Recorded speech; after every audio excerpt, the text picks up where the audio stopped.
All right, hello everyone. Welcome back to Choose Your Character. This is the seventh episode. I'm interviewing my friend Vince, and exciting news, everyone! I have gotten a haircut.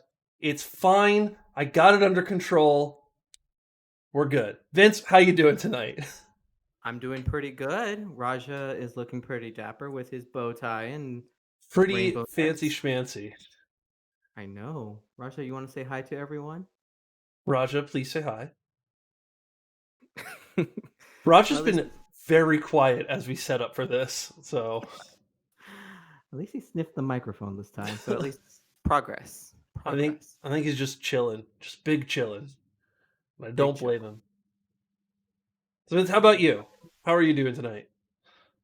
I'm doing pretty good. It's the end of the work week for me. We have tomorrow off, so I'm excited to share in this time and, probably stay up past 10 o'clock tonight. Past 10 o'clock, we are living. We are partying. I am Uh, adulting. but not much further past 10 o'clock because I need my beauty sleep. Anyway. I know. We both do. All right. So we've obviously covered what's your name, but why don't we talk about what's your gamer tag? Which everyone can see down under your name there, but just for the sake of the conversation, what is your gamer tag? What do you go by as on the internet On the internet with all the kids with all the and kids adult there? is Decoded Angel. Oh my. Did you have to read that from the preview of the stream? No, my hair got to the microphones. Is like, Okay, so tell us a little bit about why Decoded Angel. all right. So there's a kind of a story to that. If anyone remembers that show Code Lyoko from like the early 2000s, that's kind of where like the name originated from because that show had this fictional band called the Subdigitals, and one of their songs was called Angel of Mine. And quick synopsis of the entire first season: the main character, Jeremy, meets this digital girl called Aelita, and she lives in a computer called Lyoko. She has no memories of who she is and whatnot. She just kind of lives there. But after, Jeremy and his friends, they start digging around, they actually realize that Aelita is a real person.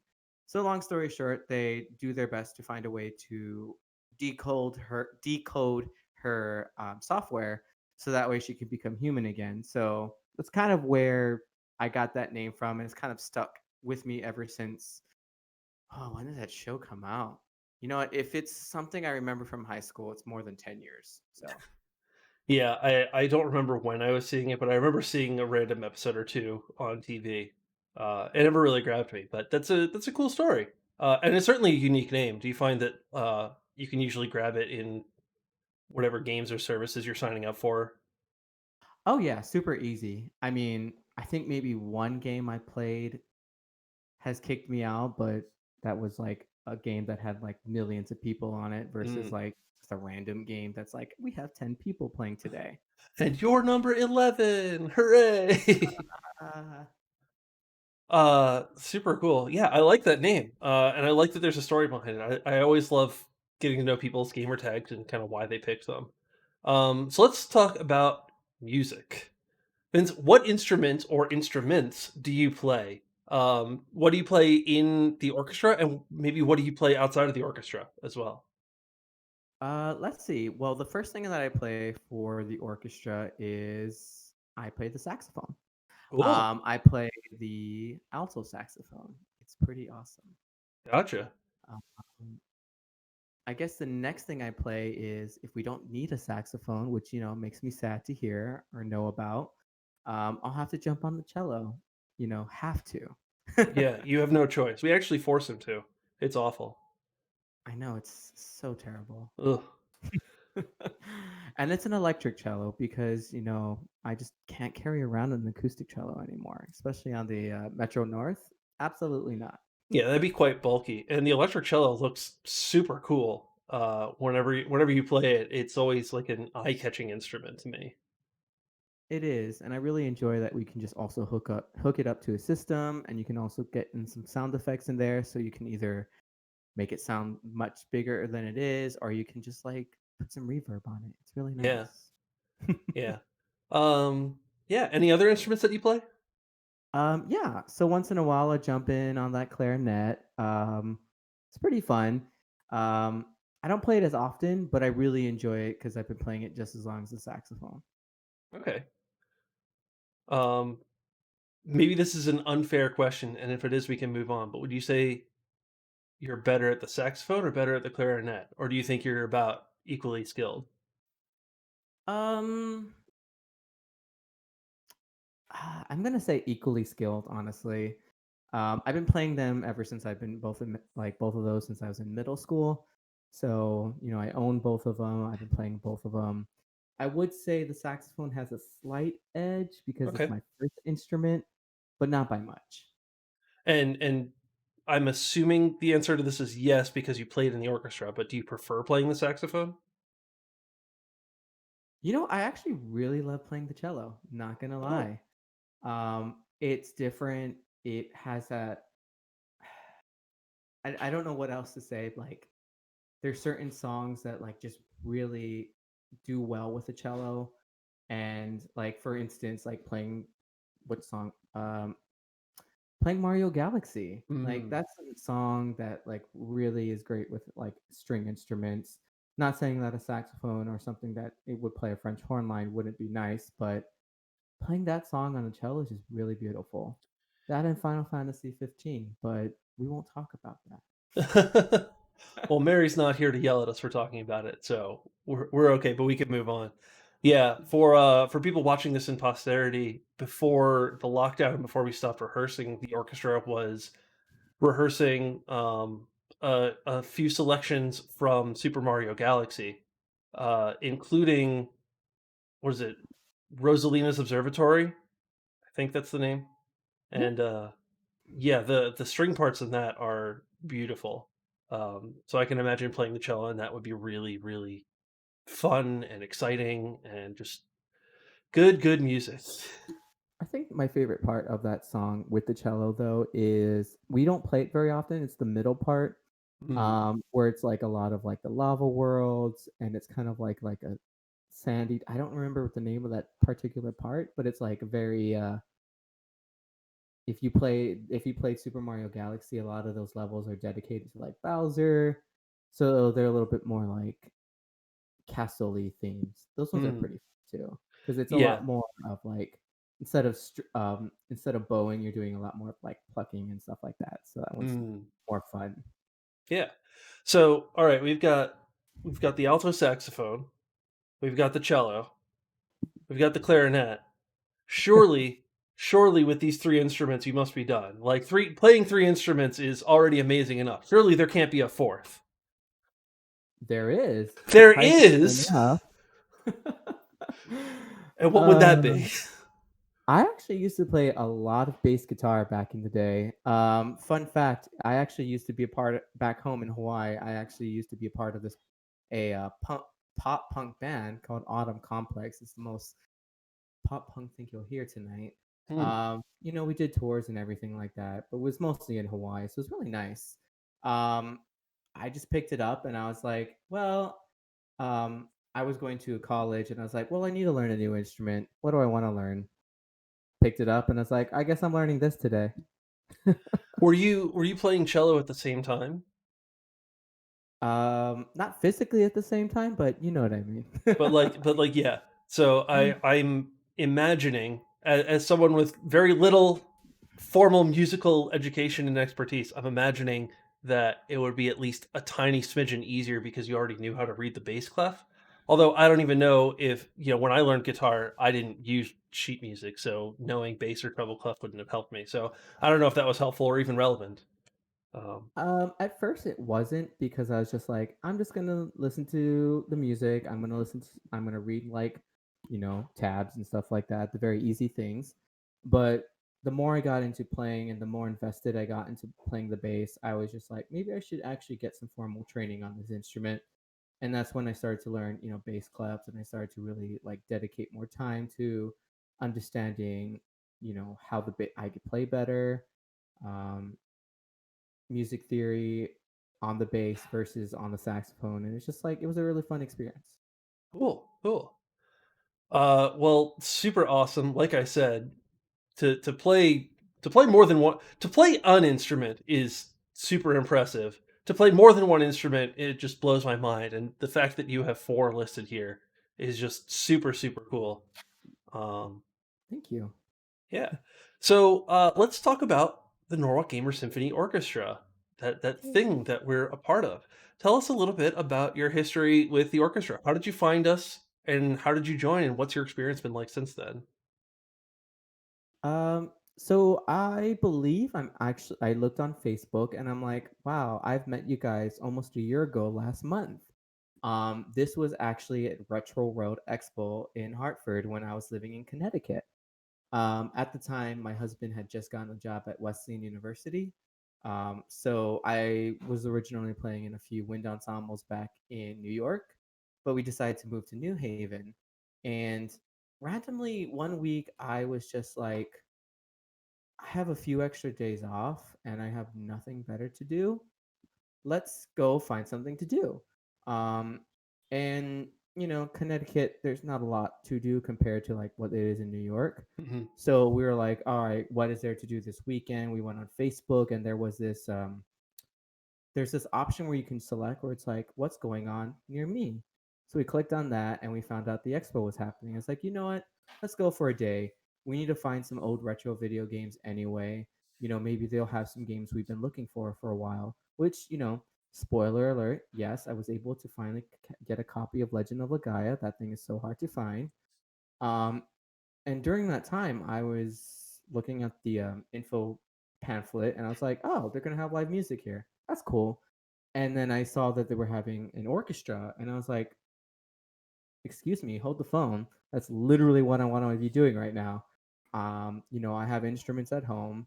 I'm not using them, and there's some sort of like, there was a passion and a drive to play music, but at a certain point, I didn't want to just continuously do wind ensembles, because before I moved to New York, when I was living in Hawaii, I was also in a wind ensemble there. I was playing saxophone for a wind ensemble, and then on top of that, I was playing the clarinet for an orchestra. So I was just like, yes, formal music is great. You have to be able to have your basics and fundamentals down before you start playing something different. But you've been playing for so long, and you're like, I know exactly what I want to do. I want to play video game music, whether that be professional, for fun, or both. You know, so I think it was a Saturday. I think yeah, it was a Saturday. Mhm. Yeah, it was a Saturday. You guys were playing. Um, it was I think the song that really hooked me was when you guys were playing Simple and Clean from Kingdom Hearts, and I was like, all right, I'm joining.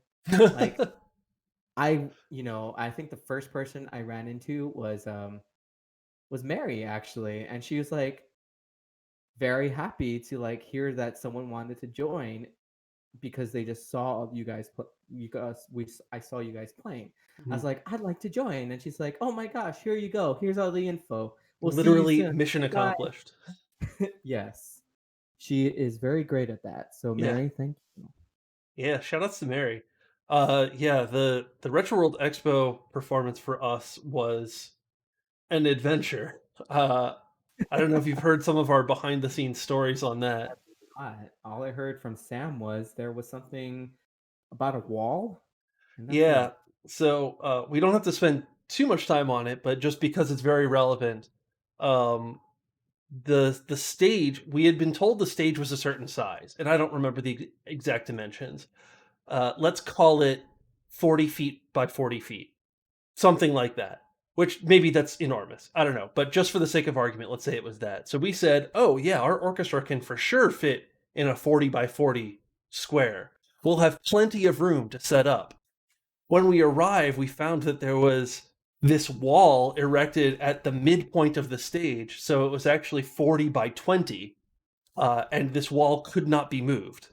So we could set up, basically on the front half of that facing the stage. And we, I mean, they weren't preventing us from using the back half, but no one could set anything up there because you wouldn't be able to see anything or hear anything. So it was very cramped. I remember almost falling off the stage when I got up to do a few to conduct a few pieces.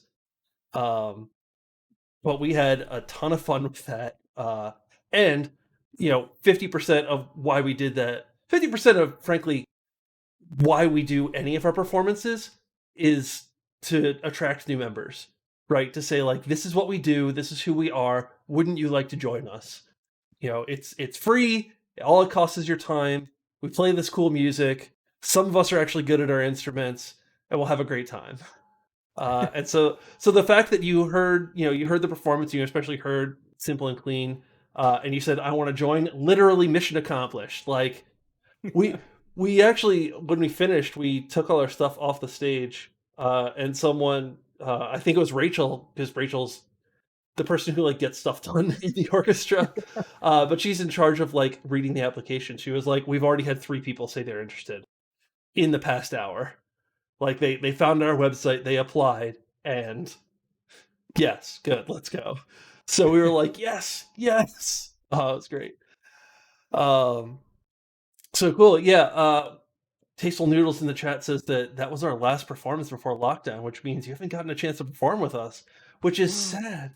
We've really enjoyed having you at our rehearsals and going out to dinner with us after rehearsals and stuff, and I can't wait to perform with you. I We just have to know. wait until it's safe to do so. I'm excited for that too. There's so many different pieces, and it's just like I just want to play music again. That's literally how I feel every time I look at my instruments in the corner, and I'm just like, I'm sad. It's so sad, just sitting there. Maybe So, in tune, maybe out of tune. Who knows? oh, I Uh, have to sure every week. You always got to check. I'm like saxophone. We that's can good. talk about it after. You're a lot more attentive than I am to my guitar. Well, okay. You talked about really wanting to play video game music. So let's switch gears a little bit and let's talk about video games. What are some of your favorite video games? Well, I am a huge JRPG nerd. Like, I think my favorite RPG that I completed way more times than I probably should have is The Legend of Dragoon, Okay.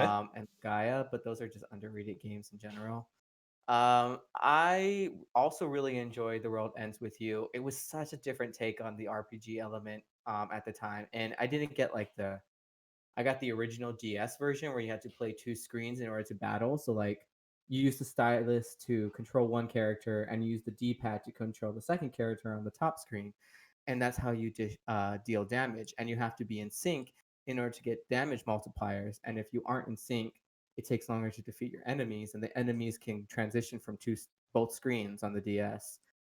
So at a certain point, one enemy will be on the top screen, and and your player on the bottom screen is either healing or you're doing something else. So it was a very innovative like RPG at the time.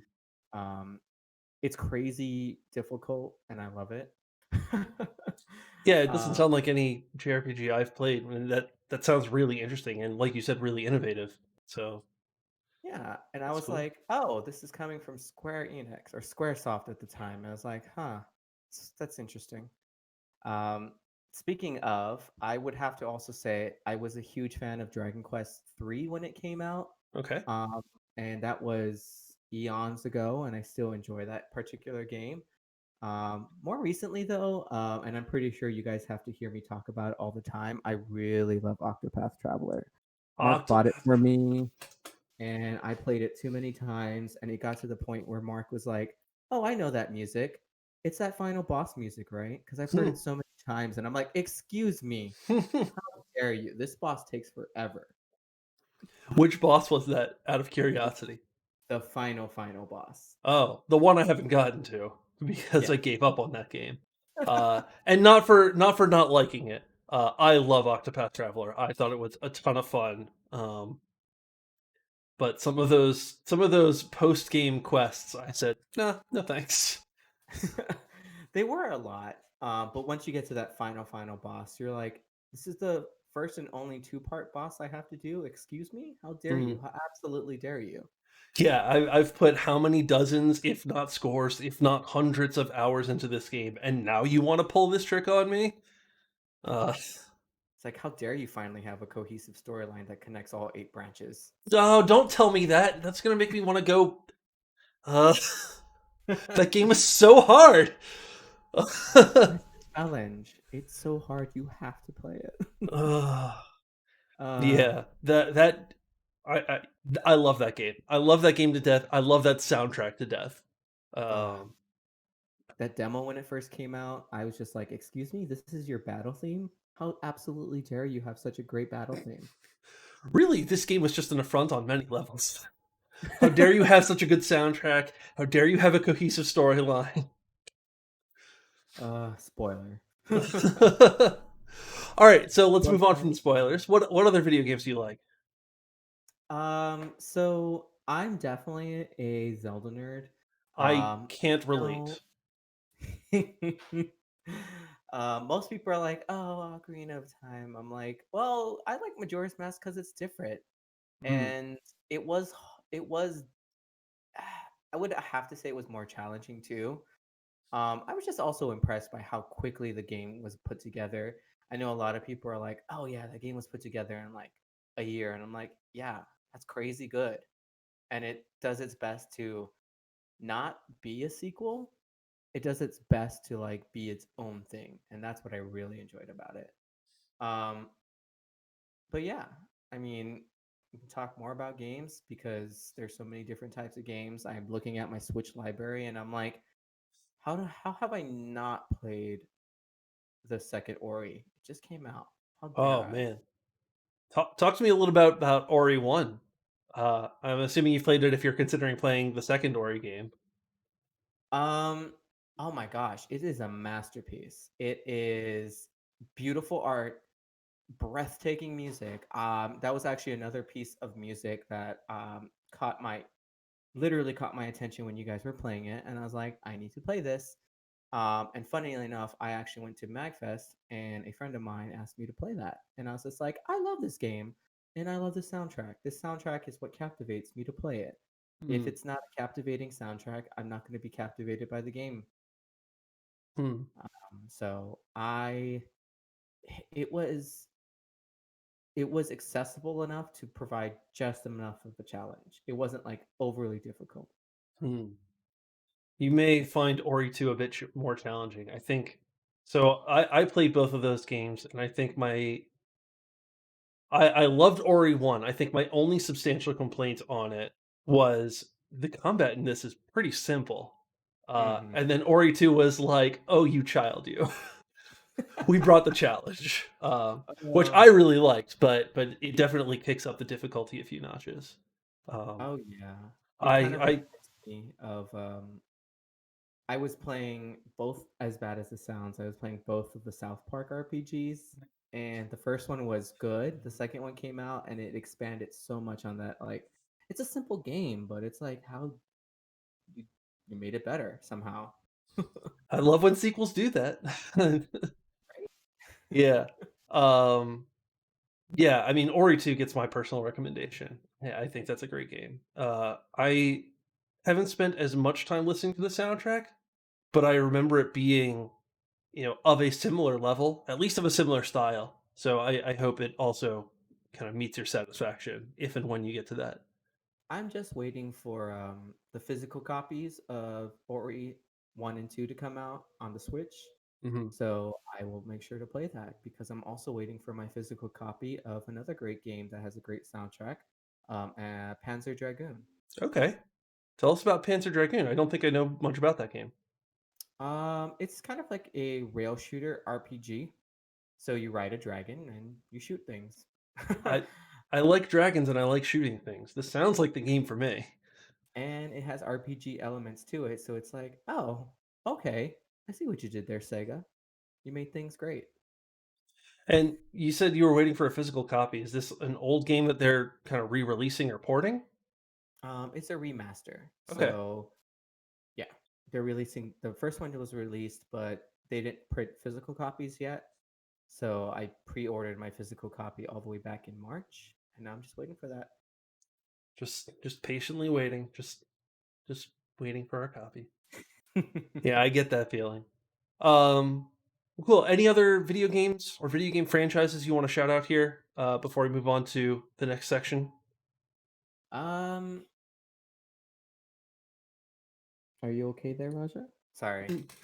Okay, I thought you were looking at the video game collection, so I looked at mine, but no, you're looking at Raja. And to be fair, I don't blame you. Raja's very cute.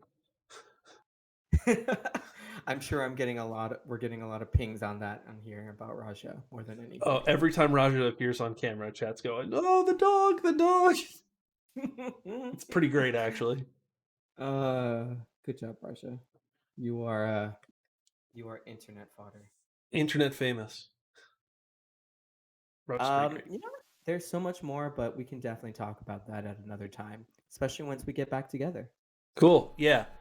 Love talking with people on Discord and doing the Twitch thing. Love talking with people in person. Can't wait to be able to do that. Okay, so let's move on to the quote unquote main topic. Let's talk about video game music. So I've asked Vince to pick 5 video game music pieces that he wanted to share with us. And his first comment here was, "Oh, this is going to be super tough," which is pretty much exactly what every other person has said. So welcome to welcome to good company, I guess. So hold on, let me just allow a message in here in our chat. Cool, good to go. What's the first piece that you want to share with us? I think the first piece we're going to be sharing is from Final Fantasy, but it's from a prequel, Final Fantasy Crisis Core. That entire soundtrack just like completely complemented the story and the character Zack.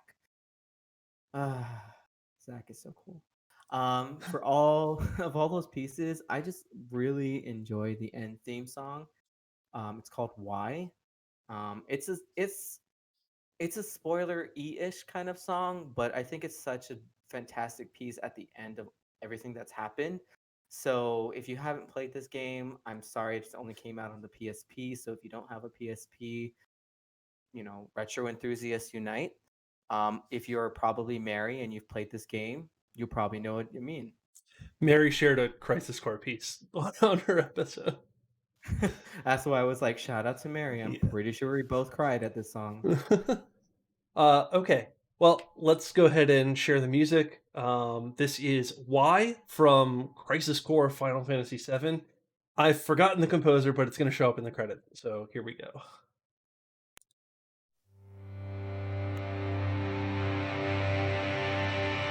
瞳の奥がぼやけて見えない心の底の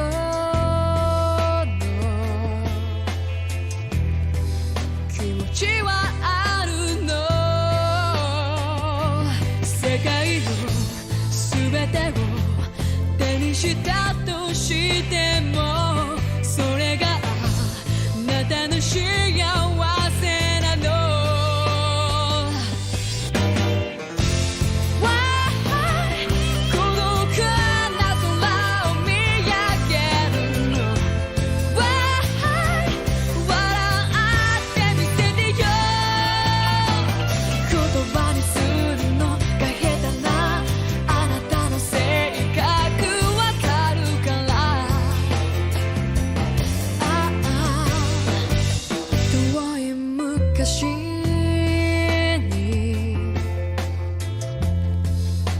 何があったの視線をそらすあなたの瞳に All right, this is Y from Crisis Core Final Fantasy VII, and it was composed by Takeharu Ishimoto. That's a really cool piece. What do you like about this piece?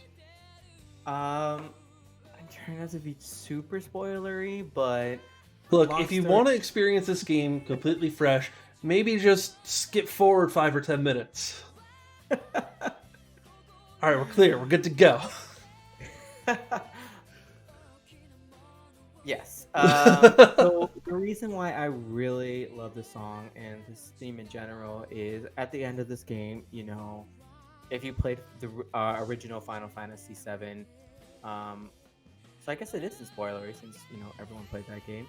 The main character unfortunately doesn't make it to Midgar, so this song is just kind of like that epilogue of just like how he's really connected with each person, and how he became a hero, and that's how he just moved on from like all of his pain, all of his anguish, and he just let go. And this song is just so impactful because when I was playing it on, one of those original like chunky PSPs, I was just like, I didn't like Final Fantasy VII that much, but now that I played the prequel, I'm gonna cry. Thanks. Yeah, I can see that this is there's a lot of emotion in this piece, and without having played the game, it's not making me cry. But like you can tell that this underscores maybe some heavy things that have just happened. You say it's the ending theme, so I'm assuming it has maybe a tragic, if not bittersweet, ending to it. You're saying the main character doesn't make it. I have played Final Fantasy VII, so I have a bit of an idea. It's definitely tragic. Yeah. And it also just reminds me, like, the main character, Zack, is, to all you Final Fantasy VII hardcore fans, like, Cloud is great, but Zack is better. I'm gonna start there. Zack was just so much more relatable, and I think he was just more fun, more whimsical, and just so lighthearted. So when you hear the song, you're just like, literally, why you? Like, why did this happen to you, of all people? You're likable. Yeah, I like that this piece kind of starts with that very loud, rising electric guitar chord, and then almost feels like a bait and switch to me. I'm listening to that rising chord, and I'm waiting for like the drop into some super heavy metal song, and I'm all there for it. And then it's more of, I would almost call it like a ballady song.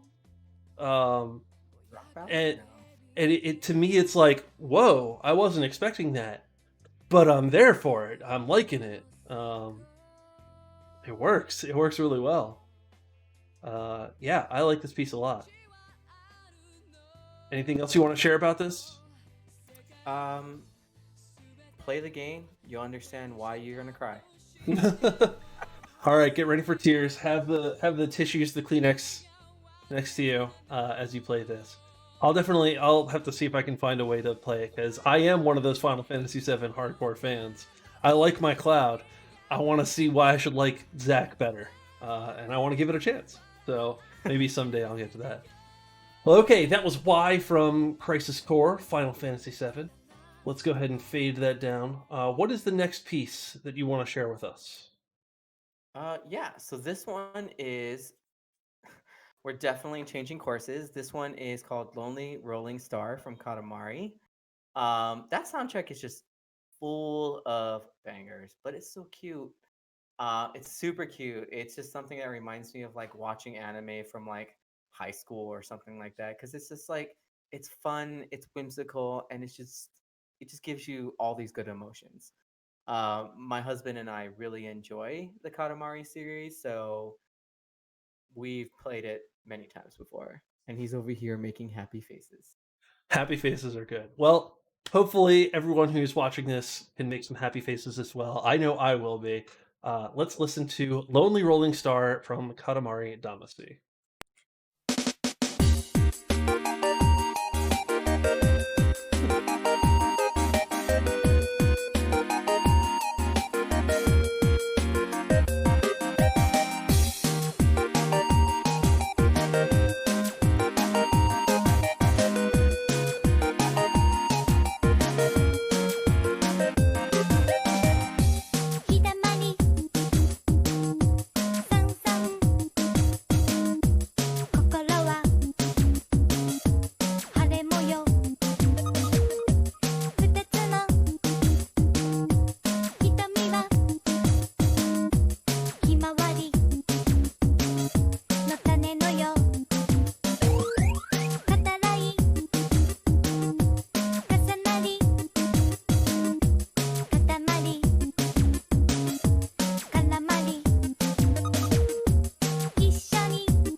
we got 20 extra seconds of bonus Lonely Rolling Star because I couldn't fade it down during that chorus. This is Lonely Rolling Star from Katamari Damacy. The music is by Yano. The lyrics are by Yoshihito Yano. I'm not sure if that's the same Yano. And the vocals are performed by Saki Tabata. Vince, it feels almost redundant or obvious to ask this, but what do you like about this piece? It's so quirky and it's so different. Like it's a fun and uplifting song. I think whenever I hear the Katamari Damacy like soundtrack, because whenever we're cleaning the house, Mark and I would just put on the soundtrack and we're just kind of think of like a Saturday morning montage of just like cleaning the house, and it's just like When you're cleaning, are you rolling it up into a ball, an ever-growing ball? To... maybe if it's Rajah, because you could just get a broomstick and he'll just like lay down, and you just push the broom and he'll just lay down and he'll collect dust. The best Swiffer. Yeah. So you played this game? Yeah, and I also once again I actually did this for Mark. I actually got him the re-release that came out on Switch. And yeah, we played it on PS2, we played it on PS3, and then when they said they're releasing it on the Switch, I was like, I guess I need to have it. And Yeah, I guess we're buying a third copy of this. I know, right? And at first, they weren't releasing physical copies out in America yet, so I was like, excuse me, how dare you? So I just imported one from Japan, because I was like, why not? Yeah, I mean, Switch isn't region locked, so you may as well. Yeah, so I've not played Katamari Damacy. I've watched someone play a few of the games, and it looks exactly like how you described this piece of music. It looks very quirky and just very fun.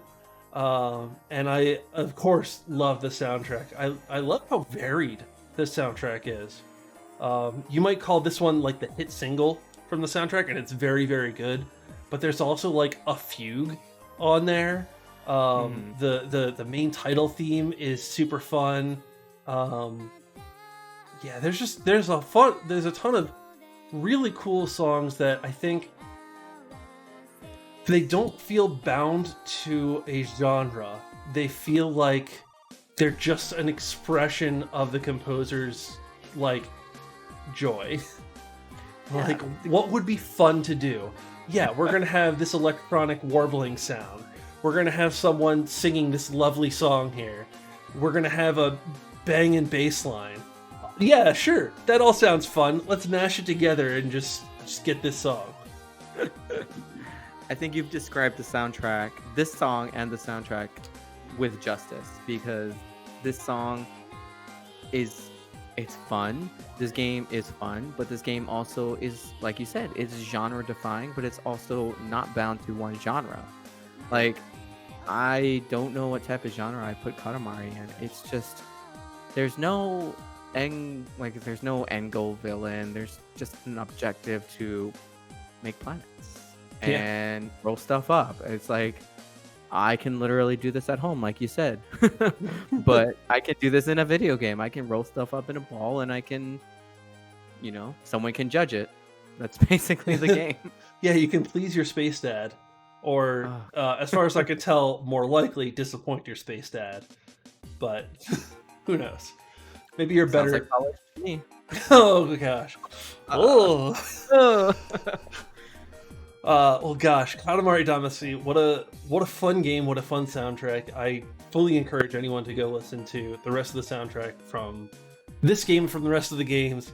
Fugue 7777 is my favorite from this game, but like they're all really, really good, and this is just a ton of fun to listen to. Anything you want to close on before we move on to the next piece? This song literally reminds me of watching Bleach, that anime Bleach, and I played this game. I don't care which console you played on. Switch is fine. Switch is fine. There we go. The ringing endorsement from Vince. Acceptable. Acceptable. Now who's being judged? Probably me. Whoa. All right. Let's move on from judgment. what is the next song you would like to share with us? So the third one is actually the piece that I wrote down in that survey that I filled out when I was joining the orchestra. Was the opera from Final Fantasy VI, Maria and Draco. That song, when I had a Super Nintendo, just blew my mind. Back when that, Final Fantasy VI was Final Fantasy III. Mm. And honestly, if you had to ask me, I would, I'm gonna knock some boots here. I would rather have Final Fantasy VI remade before Final Fantasy VII. I'm only speaking the truth, though. We're just coming out swinging at Final Fantasy VII here. Yeah, That's fine. It's your show. You do what you want. I played the remake though. The remake was fantastic, but Final Fantasy VI will always have a special place in my heart. Yeah. All right. So let's go ahead and listen to a selection, a portion of the opera from Final Fantasy VI, also known as Maria and Draco or Draco.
All right, that is a minute and a half of the almost 12-minute opera, also known as Maria and Draco, also known as the Dream Oath. I found 3 different titles for this, and then I couldn't find it on the soundtrack, so I don't know what the quote-unquote official title is, but take your pick.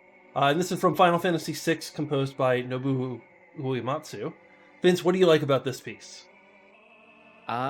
It's such a beautiful piece because when I first played it, I was just like, how did they get such a long piece into that cartridge? Like, how did this happen? It has such depth to it. It has so much like story to it. In like 12 minutes, you're telling such a beautiful story in such a short amount of time. There's some games that they take 40 hours that don't tell us such a good story as that opera did. So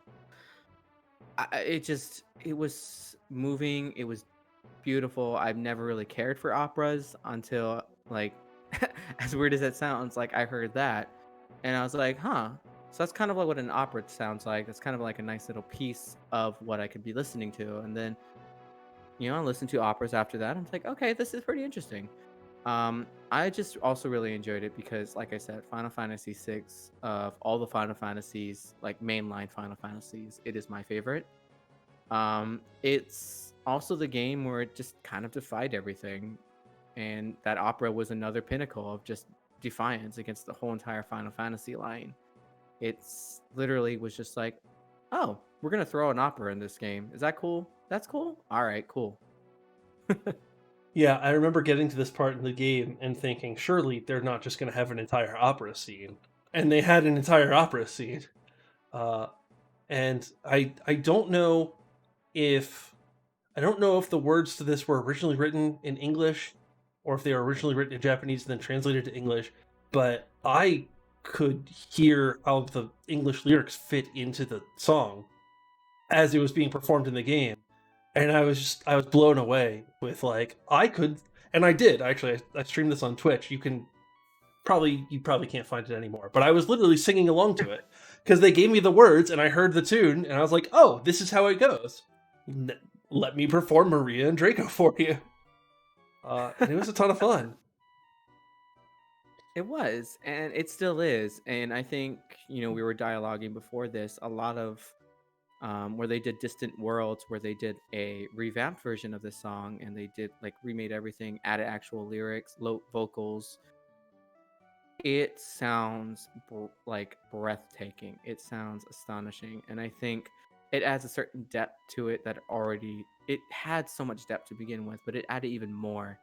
And it just became to me, it just became that pinnacle of what I can expect from top-notch video game music and a top-notch video game.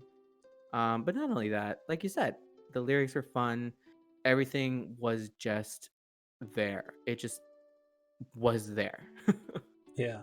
I remember other pieces in this game kind of being groundbreaking and breathtaking and just going beyond anything I had known prior to this. I played this relatively recently. I think I played it 2 or 3 years ago. So I'd certainly played more modern games, earlier than this.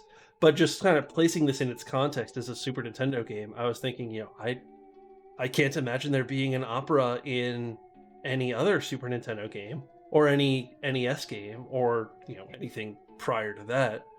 Something like Dancing Mad, which has like several different sections to correspond with that boss fight, also just massively impressive. Along with the rest of the soundtrack that maybe aren't as long pieces, but are just really, really good. This game is definitely like one of the pinnacles of Super Nintendo soundtracks. It sounds really cool, and I was actually thinking as we were listening to this, like it's so cool to hear a video game approximating an orchestra, and to be in an orchestra that kind of approximates a video game. And if we ever did this, we'd be a video game orchestra approximating a video game approximating an orchestra. It'd just be very fun. Lots of layers. So many. And eventually, once we get those numbers, I think it would be fantastic to play this song live. Like I said, this is my favorite Final Fantasy. It had this piece, and that's what solidified it in my heart as a really great soundtrack, really great piece. It's just so emotional. It's so good. It just, you can feel the anguish of the story happening, and you're just kind of like, this song sounds like Romeo and Juliet. Oh, but you're like, no, it's not. It's better. Like, they know what they're doing. They're not 14-year-old idiots. Thank you. They're adults here. Yeah, we can have a discussion about Romeo and Juliet and why it's terrible at some other time.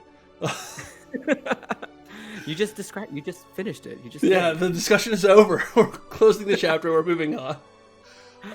Anything else you want to mention about this piece or about Final Fantasy VI before we move on? If you haven't played it, I don't know what to tell you. Just go play it. I know it's an endorsement type of thing, but it's... Now, this interview is not sponsored by Square Enix, but Square Enix, if you would like to sponsor us, let me know. We're open. Just saying. We're just saying. No, that's pretty much it. Listen to it in the Super Nintendo version or listen to it in the Distant Worlds version. You'll enjoy both of them equally. Yeah. Cool. Well, all right. Let us move away from Final Fantasy VI into the fourth piece that you would like to share with us. What is this fourth piece? This fourth piece is Heavenly Flight. You hear it from any Dragon Quest game. It's like everywhere. But I think when I heard it in Final Fantasy, look at me, I'm getting my franchises mixed up.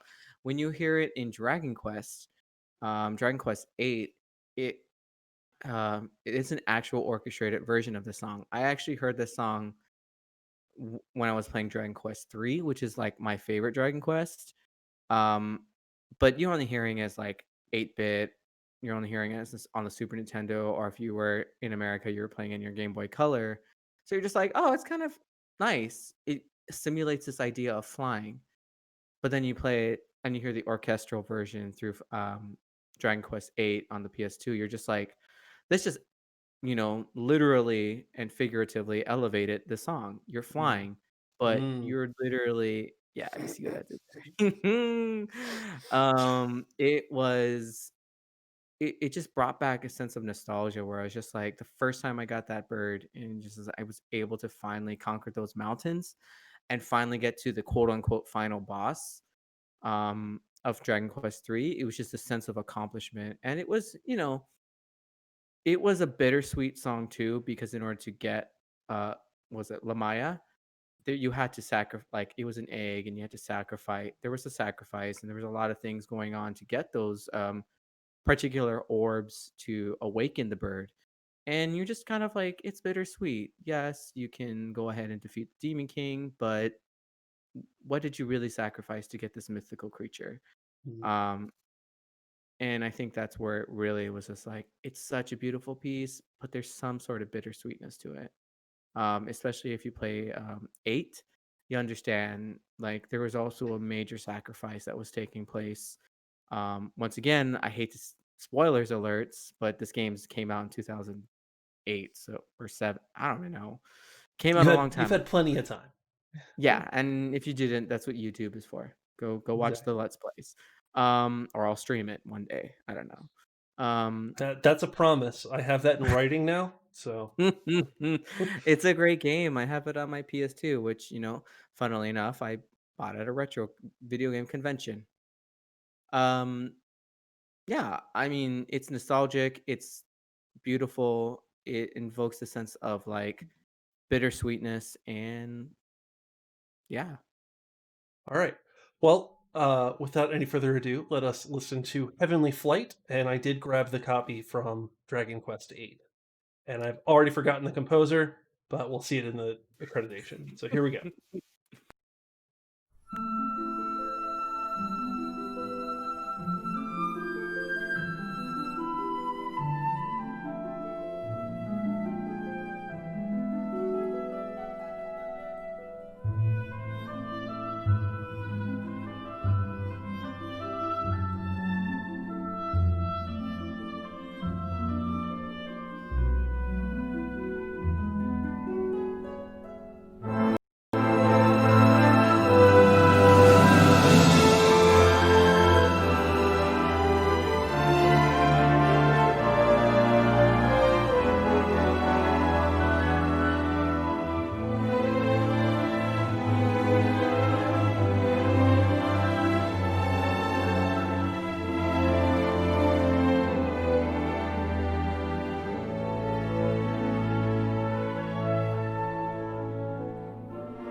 Right, well, that is an excerpt from Heavenly Flight from Dragon Quest VIII, and that was composed by Koichi Sugiyama.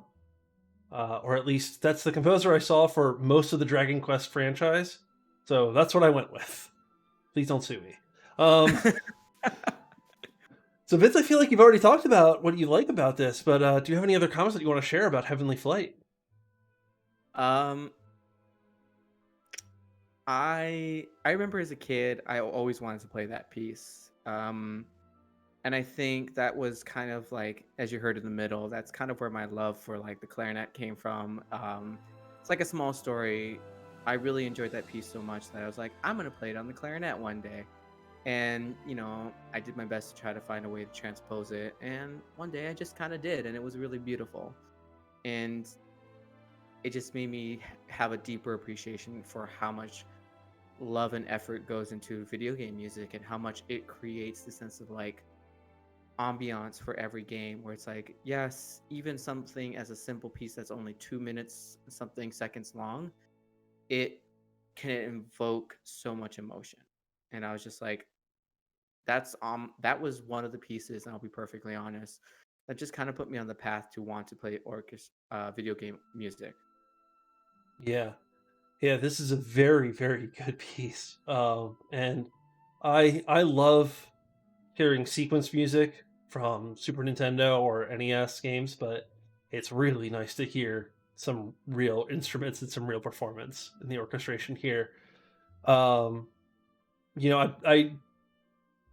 I was able to tell from the title and from your description of it beforehand, but even if I hadn't had those things, I probably would have been able to figure out that this was a piece that had to do with flight, taking to the sky. It conveys that emotion and conveys that sort of sense so well. Um, Broad, sweeping string playing, rising to high notes and then slowly descending. It Man, I really, I really liked listening to this piece. I thought it was really, really cool. So when does this take place in the game? Is this like, I don't know very much about Dragon Quest at all. Is this like the airship theme? Is there an airship in this? So there's no airships, but the bird that you fly on is, I guess, could be considered the airship. It kind of reminds me during the same time I was actually playing was it Final Fantasy IV? And they have multiple airships. And the theme music for playing on an airship was very like, I wouldn't say aggressive, but it was very like driving.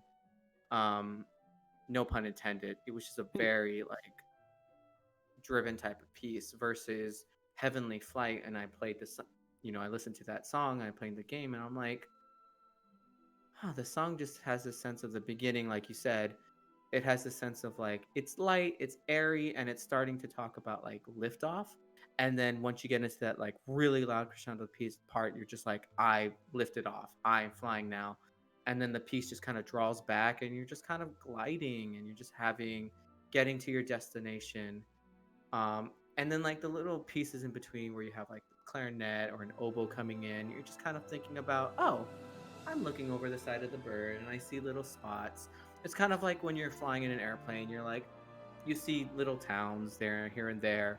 Or if you're like me and you're flying from Hawaii, you see, one wave, two waves, and you're like, oh, look at all the ocean. But it gives you the sense of just like, oh, I'm just peeking out the window, and now it's kind of like a little thing. All right, now back to the main flight. And then you poke out your head again. You're like, oh, okay, look, another thing. All right, back to the flight. Like that's the kind of like feeling I get when I hear the song, and it's yeah. Yeah, it's cool. It's fun. We should play it in the orchestra. We have the Uh, harp, we do have a harp. right? Yeah. Rachel plays the harp. Rachel was the last person I interviewed, right? That was 2 weeks ago. I think so. Shout out. Yeah, we should do this. We should do this piece. It'd be fun. I feel like I had something else that I wanted to say. It's gone now. Oh, this is neither here nor there, but this is the shortest piece that you wanted to share with us. This comes in at just under 3 minutes. I think everything else is 4 minutes or longer. Yep. So we're getting to hear it multiple times, which is cool. As opposed to the opera where we couldn't even hear the whole thing because it's 12 minutes long. And if you listen to some of the remade versions from the distant worlds, some of them go up to like 16 minutes because they add an entire new like segment, and you're just like, I don't know how you did it, but you did it. Don't do it again. That's very distant worlds. Nah. Well, okay. Why don't we move on to the final piece that we want to play here? What is the fifth and final piece that you would like to share with us tonight? Yes, of course. So I don't know if the opera technically counts as a vocal piece. Yes, I guess, but I guess it hasn't been like fully vocal compared to the rest of these songs. This is the last vocal piece. It's it's actually very recent too because it came from the most recent Kingdom Hearts, which is called "Don't Think Twice" from Utada Hikaru. Um, so my husband and I, we are huge video game nerds. That's why we went to a retro video game convention together. That's why we went to We go to video game stores when we're bored. We'll just be like, let's go get some video games, even if we're not going to play it until like 2 years from now. Let's go get it. Um, this particular piece we played. We were thinking about what song do we want to play when we're walking down the aisle. So we're like, we're gonna play "Dearly Beloved" when we walk down the aisle. But when it came to actual like dancing, we ended up dancing to this song. Um, it's also a twofold song because my brother, he loved Kingdom Hearts, and he was actually going to be the best man at our wedding. It ended up being Rajah. Oh, that's the first time you're talking tonight. Hi, Hi. Rajah. Ooh, you see food. But unfortunately, my brother had passed away, Mm. months before the wedding had happened. So Raja ended up being the ring bearer, and we ended up having the wedding. A lot of our music was actually video game themed. We had, a lot of Kingdom Hearts music. We had a lot of Final Fantasy X music. We had just a whole bunch of love songs from every Final Fantasy, including Final Fantasy IV, the love theme, which I think I played a couple months back. Ooh, wow. I've been keeping up with my days. I'm so sorry, y'all. But yeah, unfortunately, my brother had passed away. He was a huge Kingdom Hearts fan. So we played it for like two things. One, we paid it in tribute to him. We also played it because Mark, funny story again. Mark was so used to me coming home every day after Kingdom Hearts just released, just to play Kingdom Hearts for like 3 hours. Because I was just like, I just finished work. I'm going to hook up the projector. I'm going to start playing Kingdom Hearts. You can watch if you want. And he's like, okay. So and then his synopsis of the game was, oh, Sora says Kyrie a lot, doesn't he? And I was like, excuse me. And he's like, yeah. Sora's like, I must defeat the Heartless. Kyrie. Oh, Kyrie. The Heartless. Kyrie. And I'm like, you can stop now. You can stop right now. And he's like, I'm not wrong. Okay, to be fair, as someone else who has also not played the Kingdom Hearts series, that seems to be accurate to me. But maybe I should get out of the glare of Vince. Maybe we should start playing this piece. So this is as you mentioned, Don't Think Twice. This was featured in Kingdom Hearts 3, and it was written by Utada Hikaru.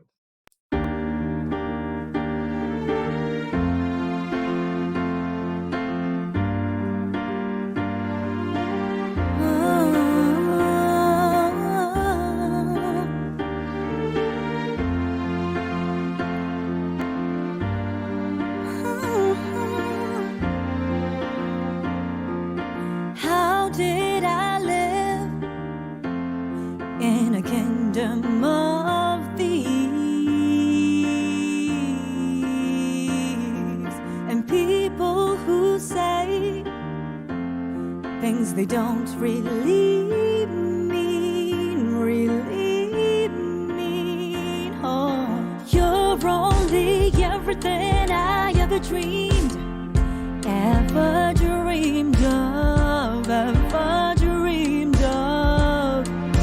You must be kidding me. Did you really think I could say no?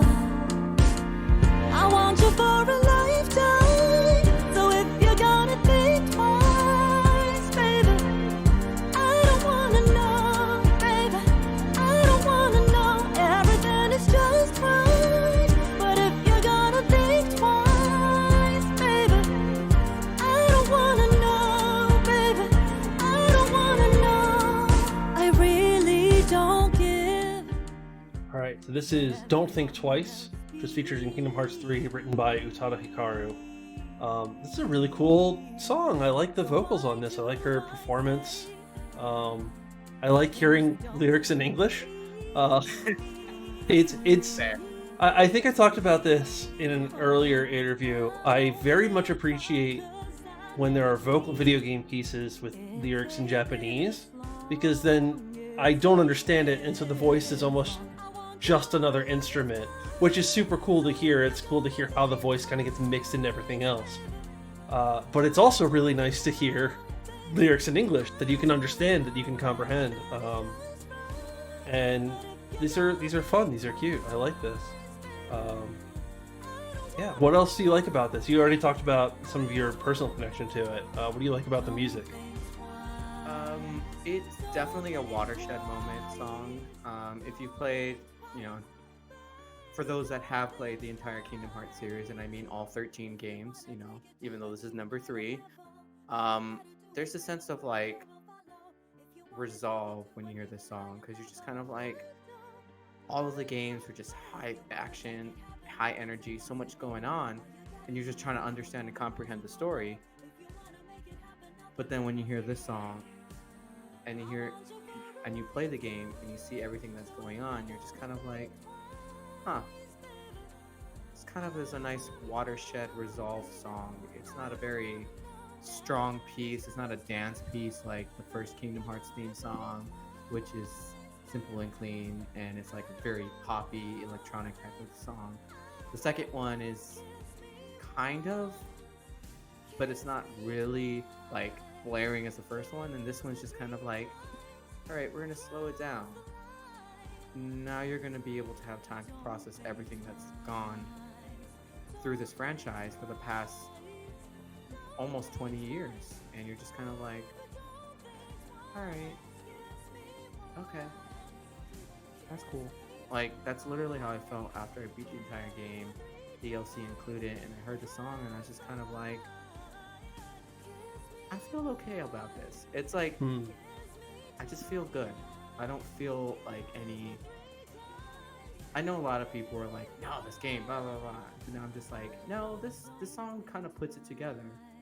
It kind of shows this resolve of like, what's happened between Sora and Kairi, as well as everything else that's happened in general to all the characters. And you're just kind of like, the resolutions have happened. The song just kind of brings a sense of like completion.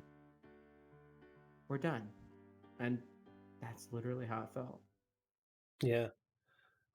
Yeah, I as I mentioned, I haven't played this, but I know this franchise has been quite a saga. And I don't know if Kingdom Hearts 3 is the final chapter in this. Do you think it is? Do you think there's room for them to go after this? Well, there's a new one coming out. A new Kingdom Hearts is coming out next month, so... It's a rhythm game, right? Yeah, apparently it still continues the story. So we're just kind of like... It's very okay. Kingdom Hearts. I know. I was like, I thought 3 was the end. And they're like, oh no, here's the DLC. And they're like, oh, is the DLC the end? They're like, oh no, there's a full-fledged game coming out. Get it for your Switch. I'm just like, excuse me. Okay, I guess I will. Like, how dare you take my money? Just I know. It seems so very, and everything I understand about Kingdom Hearts is that it's a deeply emotional story that really tugs at your heartstrings, and I have to say it, I don't think it matches with the mechanics of some of those games. Like, we're gonna continue this deep, heartfelt story with these characters you've gotten to know and love with a rhythm game. Like, what? Right? I know you want to be genre defying, but don't be too genre defying. But I hope it's fun. It sounds like you're gonna get it. I hope you enjoy it, and I hope it has some good music. I mean, it's a rhythm game, so it's gonna be very music based. So it better have good music. If you YouTube and listen to it now, the opening theme is, they did a jazz rendition of Dearly Beloved. So it's very jazzy, and I love it. It's like, you never thought they would do it, and they did it. They did it. They did it. They did it. My gosh, they did it. They were so busy thinking about whether they could. They didn't stop to think whether they should. But it turns out they should have. So it worked out. Only 20 years later, kids. Yeah. Gosh. Yeah, I know Dearly Beloved more than I know this song, just because it's been revisited in every game. I know at least in every Kingdom Hearts X game, but I don't know about the side games, which are it's tough calling them side games. It's tough calling them spin-offs, but like the non-main numbered ones. Yep, they're in every single game, even the mobile games. Yeah. I mean, even as someone who hasn't played this, even as someone who maybe sees there are some things about this franchise that are silly, you still have to stand in awe of this franchise and just what it's done and how many people have such emotional connections to it. Um, Yeah. you can have some criticisms about it, but I don't think you can criticize for too long. And go ahead. I was gonna say you can never criticize the fact that they were able to finally be like, well, we're gonna put Disney characters in an RPG. Let's go. Yeah, let's take two great tastes, Disney and Final Fantasy, and let's just mash them together, and we'll see what happens. Kingdom Hearts happens. Um, God. Well, yeah, this piece is really cool. Any final words that you want to share about Don't Think Twice? The Japanese version is equally as great. I know a lot of people are like, no, I want to be able to hear it and understand it. They have both entirely different meanings, and I think that's where understanding, if you understand the English lyrics, they'll have such a stronger connection to you than the Japanese lyrics. But if you're someone that really invests in like learning new languages or wants to know something different, the Japanese version brings an entirely different like feeling to this piece. So if I'd recommend listening to both. I personally am connecting with the English version just like you. Um, but I would say, yeah, listen to both, make your assessment, go from there. Um, and yeah, they also did an orchestrated version of this, like they did with Simple and Clean. So another piece we could play. So go listen to this one at full volume, then go listen to the Japanese vocals, then go listen to the orchestrated version, and while you're at it, why don't you just listen to the rest of the soundtrack too? Because it's all gonna be good. I know. I think we're gonna go like whenever COVID stuff's released. Hopefully they do another Kingdom Hearts tour because I'd love to go see the orchestra live. Yeah, that'd be really cool. All right, Or well, just why don't we move on to the final section of our night, the section that we have been calling the Instrument Petting Zoo, where we ask the different musicians of the orchestra to bring out one of their instruments and kind of show how it works, um, show some of the buttons and levers and strings and frets and tunings and sound bells and mouthpieces and all sorts of things that you might find on some instruments. uh, So, Vince, love what instrument or instruments are you going to be sharing with us tonight? Well, I'm just going to share one instrument tonight. Yes, I play a lot, but I want to be able to talk about the one instrument that I've had for the longest time, and we can definitely go into that story. That would be my alto saxophone. All right. So, yeah. All right. Do you have it available or do you need to go get it? I just want to make sure I'm not going to hit Raja. You have to be careful with Hopefully, it. I think I might ask you to mute my mic if you don't mind. All right. I will mute you. All right. You are muted. Yeah. People can see that I'm running this through Discord. People can laugh at my tech setup. Doesn't matter. So we're in a holding pattern while Vince gets his saxophone.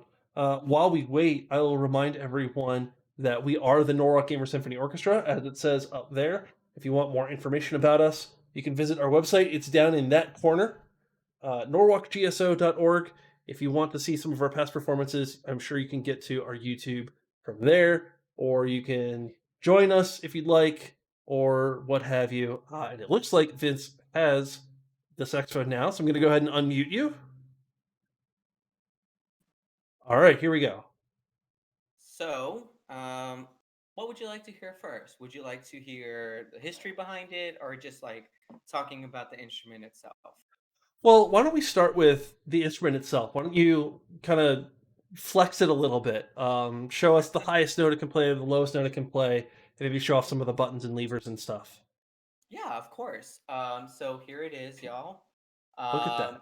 Look at how shiny that is. Shiny-ish, as I could get it. But yeah, so I'm just gonna play just a standard scale to get up to our highest note.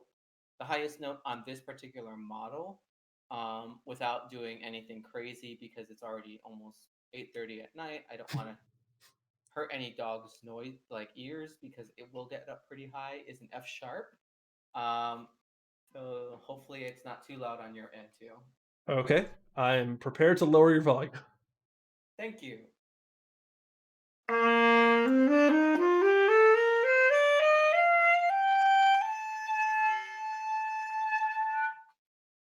And that's about as high as it can go. That sounds cool. That sounds awesome. How about as low as it can go? What's the lowest note you can play? Um, B flat. Okay. Saxophone, unlike the clarinet, doesn't have a very wide register, but it's just so much fun to play.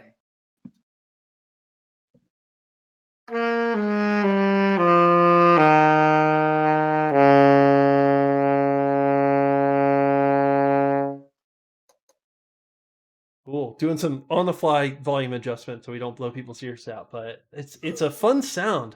I've always liked how the saxophone sounds. Um, and you played some scales for us so we can kind of hear how it sounds in motion. Do you want to show off some of the buttons and levers, or maybe the mouthpiece, or anything interesting about sort of the mechanics of this instrument? Um, I'm trying to think what's interesting.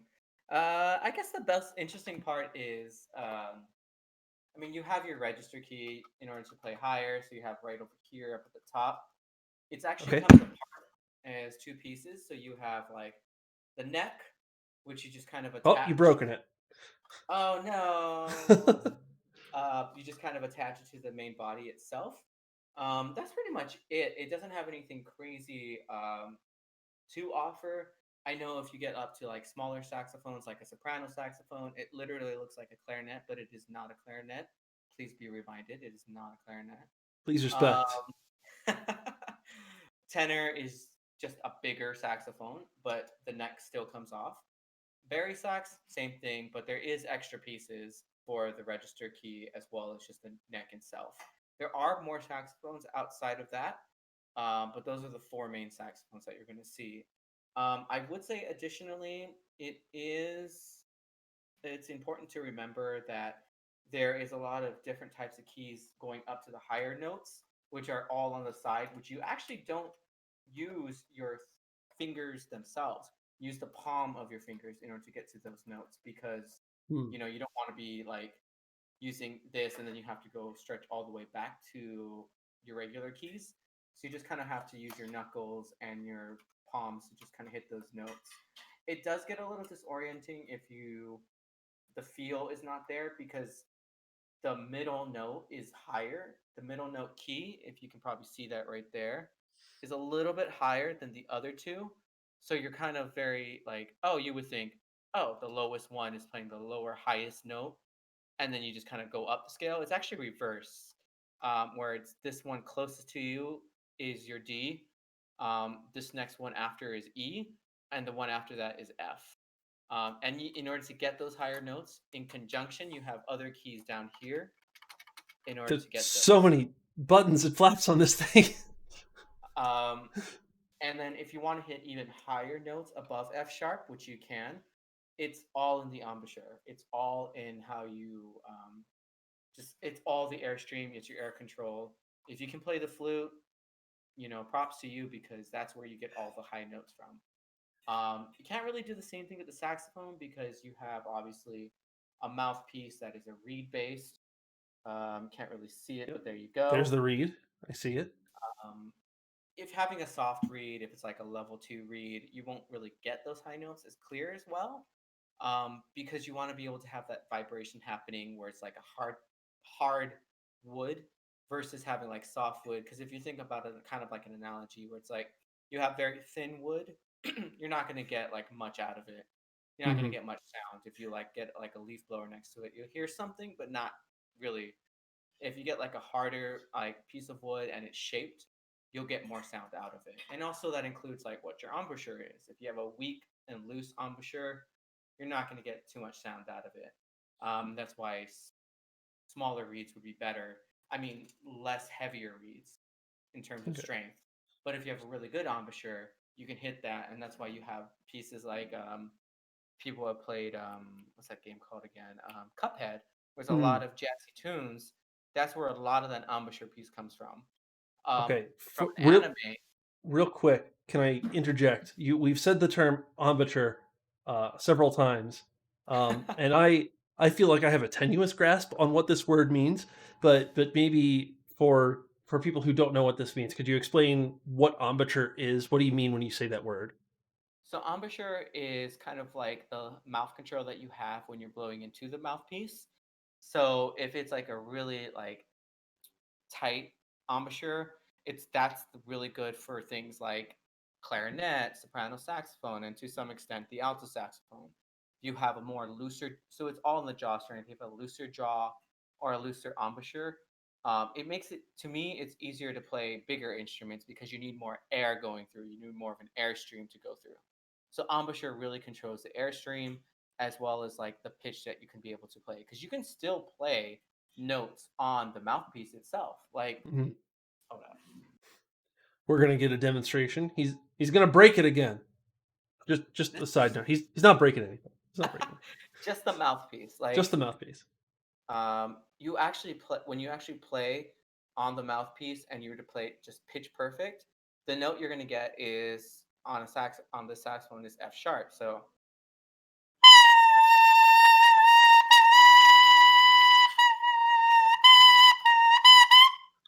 you can hear like how it's going between the two notes. Mhm. It's only on a minor second because you have to really control your embouchure in order to get those notes up.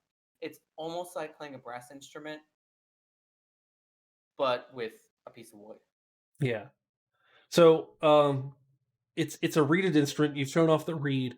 Um, and I understand that the reed is the thing that's actually producing the sound.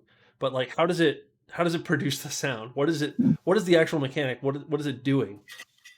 So it's kind of it's ooh, now we're getting at technicals. It's vibrating. That's kind of Okay. what you're getting. So like if it's not like it has to be connected to the mouthpiece, and that's why you have this thing like a ligature to keep it in place. Because you can play it without it, but you're gonna have to use like your finger to hold it down. Um, and that's how you just kind of produce that sound. Okay. So all the sounds that are being produced through the saxophone through the saxophone are, you know, forcing your air to make the reed vibrate against the rest of the mouthpiece. Yes. Okay. And it really all depends what type of mouthpiece you have as well, because you can have a plastic mouthpiece, you can have like a really dense rubber plastic mouthpiece, um, or you could have a metal mouthpiece, which I prefer to use a metal mouthpiece when I'm playing. I need songs that are brighter, that are jazzier, big band type of music. This particular mouthpiece is a C star mouthpiece, which is more geared towards classical music. So something for like softer music, especially in an orchestra. So if we're playing like Kid Icarus, this is a great mouthpiece to use this for. But if we were playing like, I'm trying to think of a piece that would benefit from once again, Cuphead. That's the type of soundtrack you'd want to use, like a metal mouthpiece for, because it's more geared towards jazz to give you a brighter sound. So it's like more rah, instead of being like, yeah. Gotcha. Are these mouthpieces? So you've already mentioned that there are different types of mouthpieces, which is news to me. I'm learning. I am one of the people learning from this section. Are these mouthpieces interchangeable between the different types of saxophones, or would the mouthpiece you have only work on an alto saxophone like the one you have? So yes, this particular mouthpiece would only be usable on a alto saxophone. So I have a soprano saxophone as well, which has this exact same style of mouthpiece, just smaller.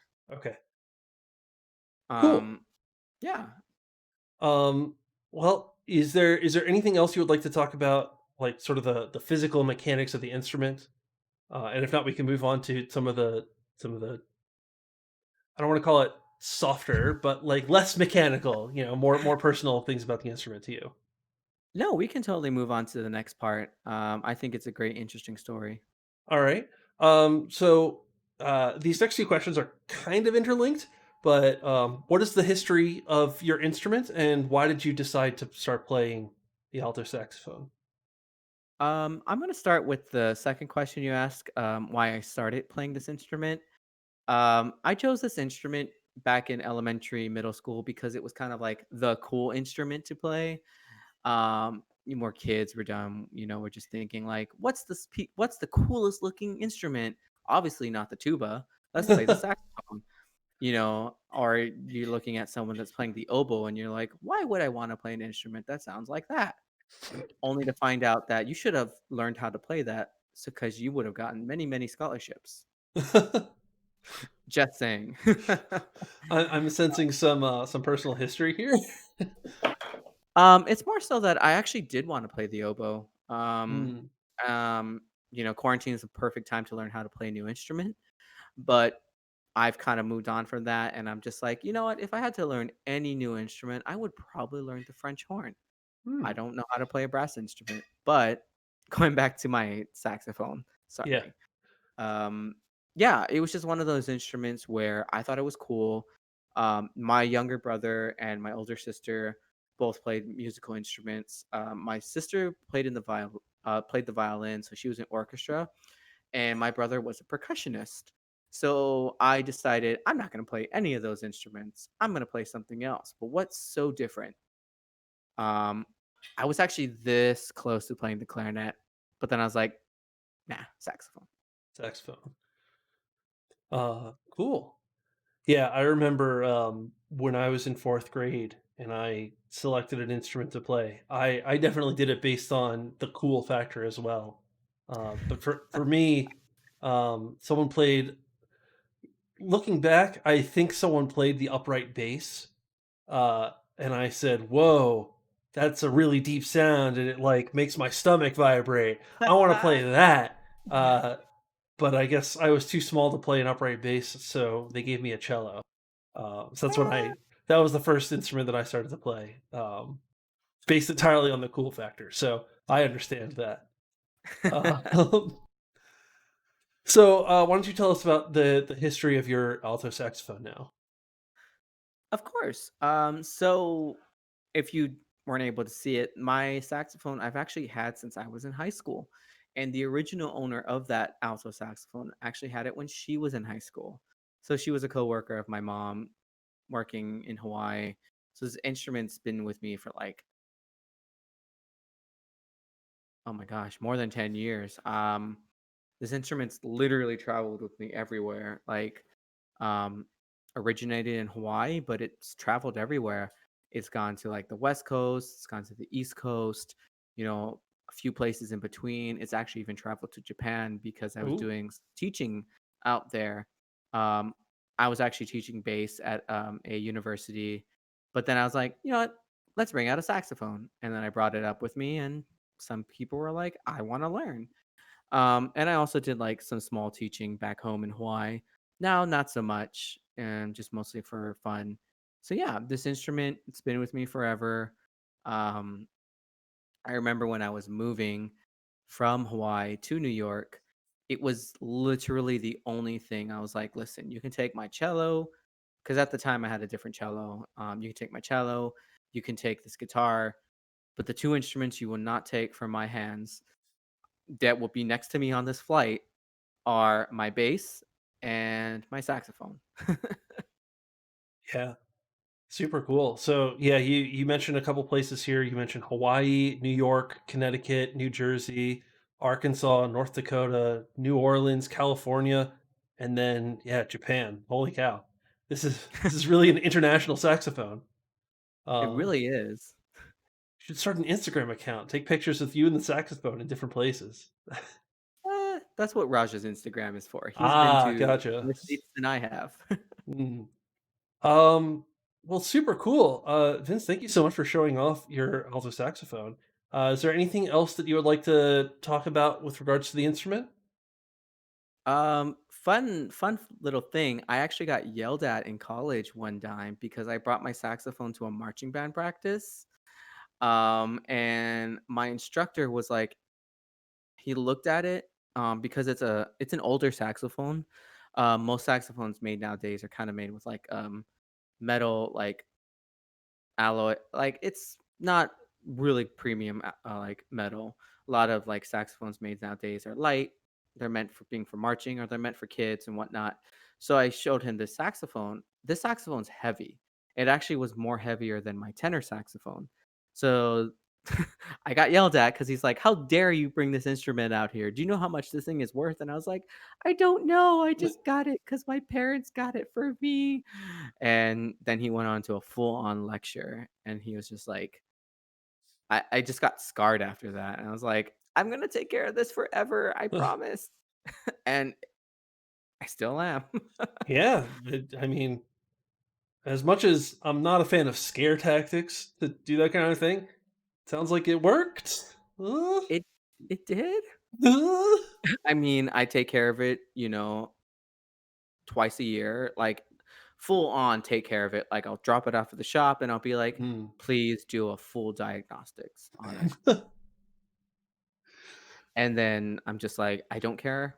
Just make it pretty, please. Give it the Star Trek treatment. Full diagnostic sweep, make it so. Thank you, Kay. Thanks. Bye. Well, yeah, I mean, it still looks cool. It still sounds really cool, coming through the internet to us. And I remember when we rehearsed together, it sounds cool there. So it sounds like you have taken pretty good care of it. Did you end up playing it in that marching band?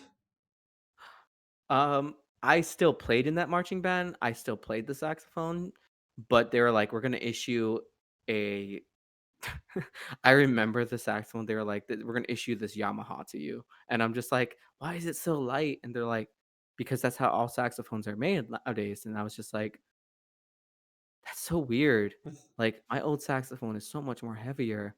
I feel like I can just like do spins in this, Well, it was a marching do band. donuts in this.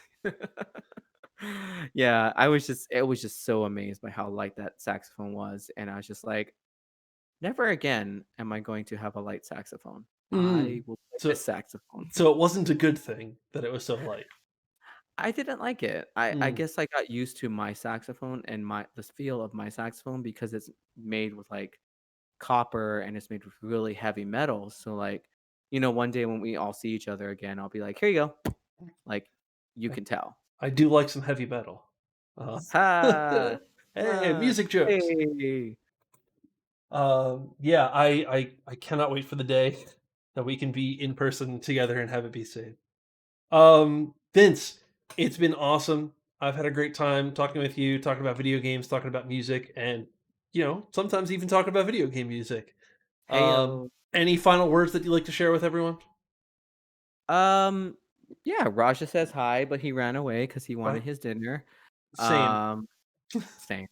Heavy same. Um, I guess at the end, like, I just really I'm really glad I got to meet you guys. I'm really glad I'm still here, even though, I'm all the way in Jersey. It's not that far away. Mhm. I'm gonna do my best to be able to see everyone. And if one day we're gonna play a concert and we're gonna crush it. It's gonna be awesome. Yeah, I also can't wait. It's been fun getting to know you, not only through this interview, but over the past, I'd say several months, but the past several months have all been in lockdown. The past year, we'll say, There we go. since the Retro World performance, it's been super fun, and I can't wait to play music again. Can't wait to play music again. So, Likewise. um, this is going to do it for the seventh episode or the seventh chapter, installment, whatever, of Choose Your Character. This has been Vincent. We're going to be back in 2 weeks, but we're going to flip the script a little bit. I'm asking Ooh, Mary, who was our first guest, to interview me because we're out of volunteers. So it's my turn, and I'm going to talk about video games that I like and video game music that I like. And all these times in these interviews where I've said, wait until my episode, it's finally here. It's coming. Uh, well, just like Star Ocean, we love a plot twist. yep, it's going to be great. So everyone look forward to that. That's going to be in about 2 weeks, pending, my schedule and Mary's schedule. Until then, you can find all the episodes of Choose Your Character on our YouTube channel. Just search for Norwalk Gamer Symphony Orchestra. You can find videos of our past performances at the same place. And if in doubt about where to find any information about us at all, or if you'd like to apply and join, or if you want to find out who our president is and what the quote unquote lore is, or what have you, All of that is on our website. It's down there below Vince's face. It's norwalkgso.org. Other side. Other side. There it is. We got it. So go there and check it out.